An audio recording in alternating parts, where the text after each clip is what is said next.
So today we're going to be talking about why we've reassessed and I guess re-engineered our service offering. Yeah. What that means. And yeah, a big thing about like why we've done it and why we feel this is the right thing to do at this point in time for this business and what we offer our clients. And why we're passionate about it.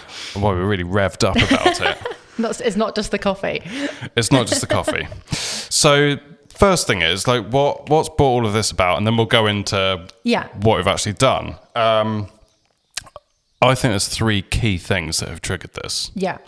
Shall I go through my list and then we can talk about them in detail? So first one is, I think if you're not thinking about the bigger picture, i.e. taking off the blinkers and thinking outside the platform themselves, you are leaving money on the table. I know we've done quite a few podcasts about this already, but it's just like, it's so crucial. It's a big thing. Yeah.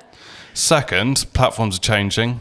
Yeah. There's a lot more automation. Yeah. Which is if you can get it working for your business, that is a good thing. But it means your levers of control are different to what they were before. And the biggest ones are now in landing pages, checkout optimization, creative, that type of stuff. Yeah, definitely. And the third one is we see the most success with our clients, the campaigns that we work on, when clients get the full journey right. So the right creative, the right audience targeting, the right campaign structure, but also the right landing pages, the right checkout process, the right email flows, that you have to get everything right and everything working together. That is when we see the best performance. And it's been the clients that we have a collaborative approach with, where we have somebody who's working on the landing pages and we feed back and we all work together on things. Yeah. Like, for example, where it's worked the best, but actually what we saw that there was big gaps in like staffing where people didn't have the capacity to be doing that on their side. So we saw that money was being left on the table because our client didn't have capacity to work on the landing pages or didn't have somebody that could work on email journeys and things like that. So that was a big thing. We were like, oh, there's this big gap there. Yeah. Where money's being left on the table because there's just not somebody who's able to think and action those elements. Yep. Yeah, exactly. The resource or experience isn't there. Yeah. The budget might not be there. Yeah. There's so many reasons why it doesn't happen. Saying out loud, it's like these things are so obvious. Yeah. But it's amazing how often they get missed. They're obvious, but they're not easy. I think that's the thing. Yep. And ultimately, our job as an agency and a business is to do a great job of driving revenue and scale for our clients. That's what we're here for. Absolutely. And our job is to find the best way of doing that and the most effective levers to pull for doing that. And that's our job. Sometimes that means it's not the ads. Yeah, it's not the ads, and also not just saying yes to everything. Because we see a lot of different clients across lots of different businesses, so we have a different viewpoint on things, which is why it's good to have an agency in. Definitely. And it's also, you might need to tilt that microphone up. Just like this? Up. I just kicked it. There we go.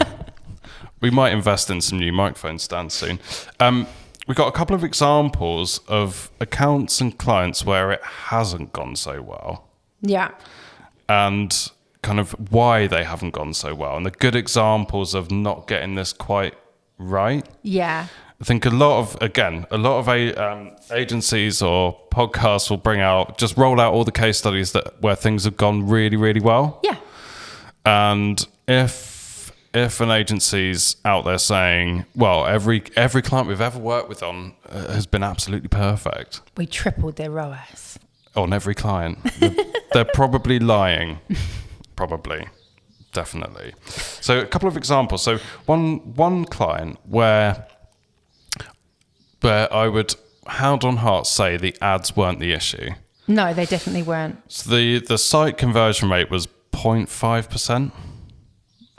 Yes. Not so great. And the ads I think were doing quite well. Like the ROAS, even though the conversion rate was so low, the ROAS is still kind of 3, 4, 4.5, right? Obviously they wanted more and they wanted to scale. The reasons behind that poor conversion rate, you think if that conversion rate was 1.5%, 2%, what would the ROAS have been then? And the scalability would have been massive. And the reason why that wasn't happening were things like, well, the product, they didn't have a good returns policy. No. But their competitors did. They had quite a long lead time, whereas their competitors had a shorter lead time. They had a long lead time on something that had a date where it needed to arrive by. Yeah, which is not ideal. And no returns policy on a very high ticket price item. Yeah. And you could have the best ads in the world, but if those things are in place, you're never going to be able to realize your potential. Yeah. Now, as a paid media or performance marketing agency, we might not have influence over stock and supply. However, we should be able to have conversations around, look, if competitor B is offering this and competitor A is offering that, and here's how you stack up in between. If we don't fix the returns policy, this isn't going to happen. Yeah, I mean, that was obviously a massive factor, but there was also loads of things like when you selected a particular color of a product, it wouldn't come up with that color. You couldn't preview things. Like there was a lot of website issues that then rolled into us having issues with our conversion rate from the ads, because actually, like you said, the ads were really strong. We saw loads of clicks come through. Yeah, but we saw hardly any add to carts, and therefore hardly any conversions. I think if you step back and in hindsight, maybe it wasn't the right match anyway. But if you'd been able to, or if they'd been able to work with whoever it was, us, another performance marketing agency on, getting the ads right, getting all the shopping feeds right, everything like that. But also, okay, why is our conversion rate so low? What do we need to do to improve that? Let's prioritize some of these UX issues. Let's really work hard on getting that conversion rate up, and therefore seeing a incremental gain across performance marketing and all your other channels at the same time. Yeah. It felt like, have you seen those videos online where there's like a pipe of water and it's like gushing out and people are trying to like put duct tape on it? That's what it felt like.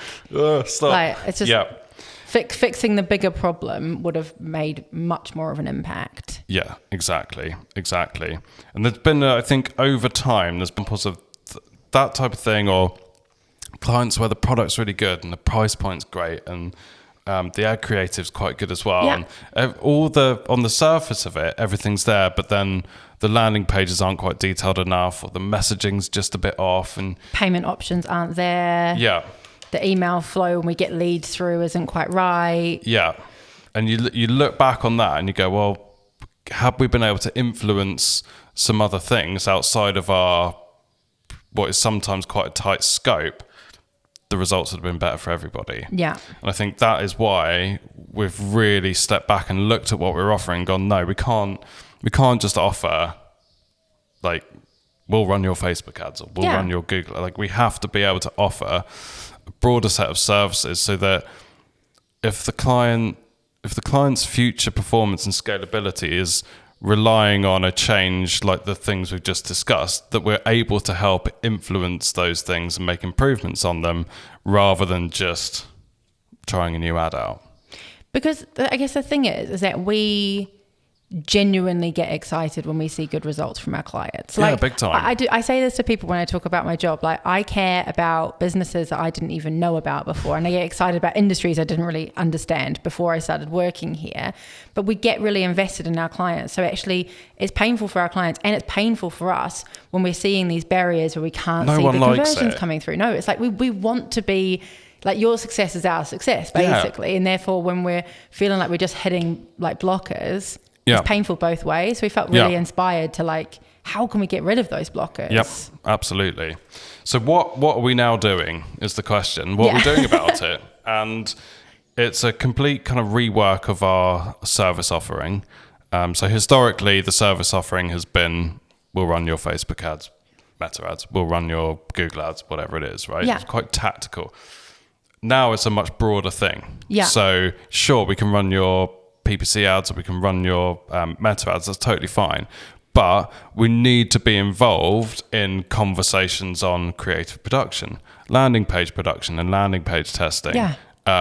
Going through analytics and finding blockers and working on plans to help remove them. Testing the email flows out, testing subject lines to get more engagement on those email flows.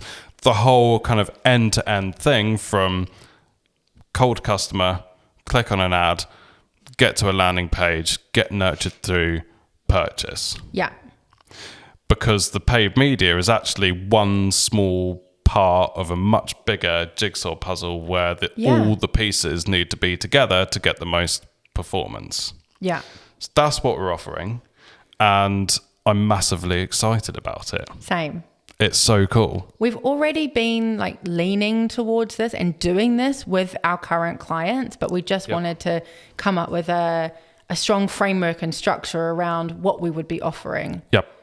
Because we saw it going that direction anyway. We saw the blockers and we felt really inspired to absolutely. change it up. There's already some really good examples. So one B2B example, this isn't just e-com, like it's lead generation and it's e-com. So both sides of that coin.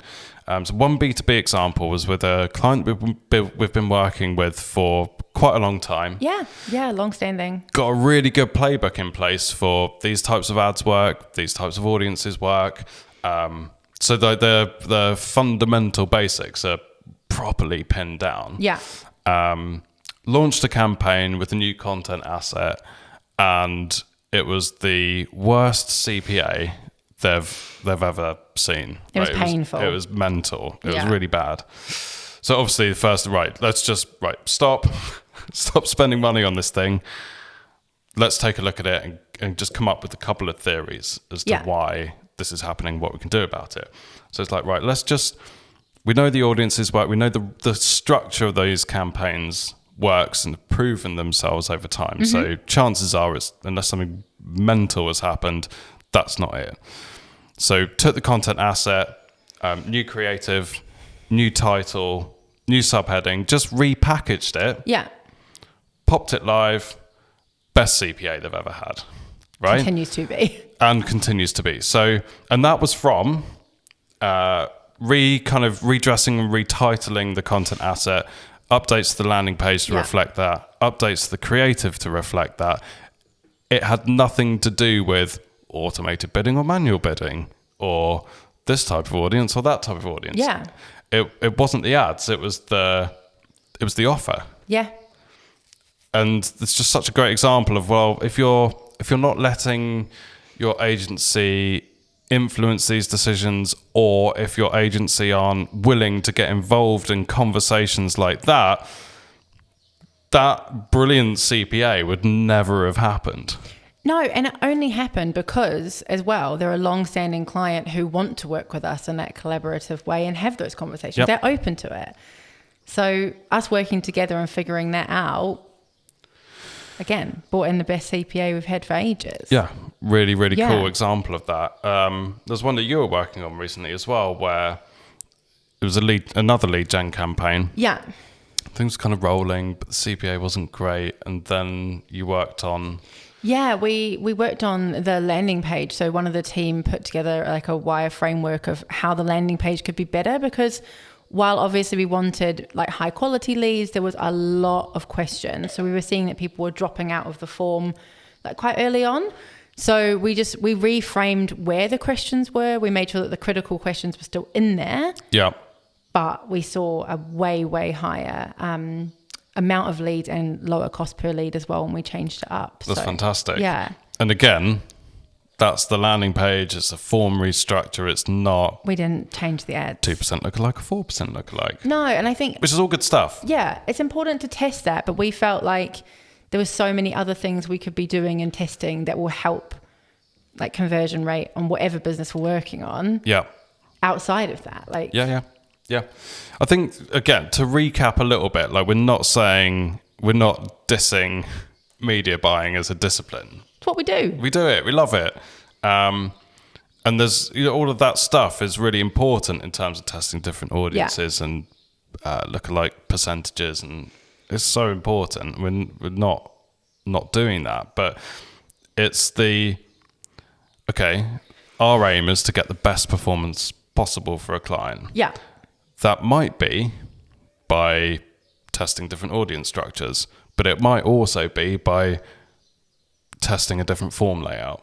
Yeah. And if it's that, we need to do that, and we need to focus on that. And if it's that, great, we'll continue to do that and test it. But It's about being able to pull the biggest levers possible for our clients to get the best performance possible. Absolutely. I think this whole thing is underpinned by the fact that we are still experts in what we do in terms of Google ads, meta ads. So it's underpinned by the fact that we would have tested all of those things and continue to test things within the platforms that are always within our scope. Yeah. But it's looking beyond that kind of testing. Yeah. So you've tested all the lookalikes you can, you've tested different bidding strategies, you've done all of that, and you're still coming up short. It's not sitting there and going, what can we be doing? It's like, okay, well, let's look outside the box. Yep. Yeah, exactly. And it's, like you said before, this is all stuff that we've kind of been doing, and it's been happening, and the conversations have been happening. But it's really formalizing this so that when clients come on board, they know that this is there, and they know that these conversations can and should be happening. Yeah. And it avoids the situation of I think a client putting us in a particular box and not opening up those conversations, when actually those conversations would be massively beneficial to their performance. But it's like say like a weekly catch-up call that you have with a client. How much more beneficial is it to take a look at results, take a look at the bigger, wider business results, and think about what's the missing piece there, rather than saying, on meta ads this week we had a ROAS of 2 because this ad did better, which is still really relevant information that we will be doing anyway. Yeah. But then opening it up to look at the bigger business and what else is going on and understand other elements that we could be influencing. Like it's not ignoring the box that we're in, but it's coming out of it as well. Absolutely, yeah. And it's just such a better, broader approach that will just be more beneficial for our clients. If someone just wants to work with us on PPC, fine. But we need to be able to have those conversations about the bigger picture to be able to influence and get the best performance from that. Absolutely. So, yeah. And if anyone has any questions or wants to get in touch or talk to us about the campaigns, would absolutely love to do so. I've got a question. Go. What's it called? What's it called? So we are calling it Amplify. So we have Ecom Amplify, we have Lead Amplify. Yeah.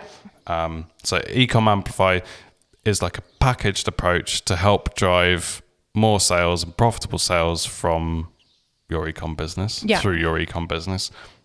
Lead Amplify is the lead generation or B2B equivalent. So like an end-to-end package for getting more leads, more qualified leads from your performance marketing. Nice. And it kind of leans into like the Overdrive, Amplify. Yeah. Yeah, love that. Yeah, perfect. All right. Thanks, Abi. No, you're welcome. Super excited. Yeah, let's smash it. Thanks, Jon. Thank you so much for listening. If you enjoyed that episode, please do come and subscribe. Join us for future episodes where we talk about the ins and outs of running paid media and driving improved conversions and revenue for your business. See you next time.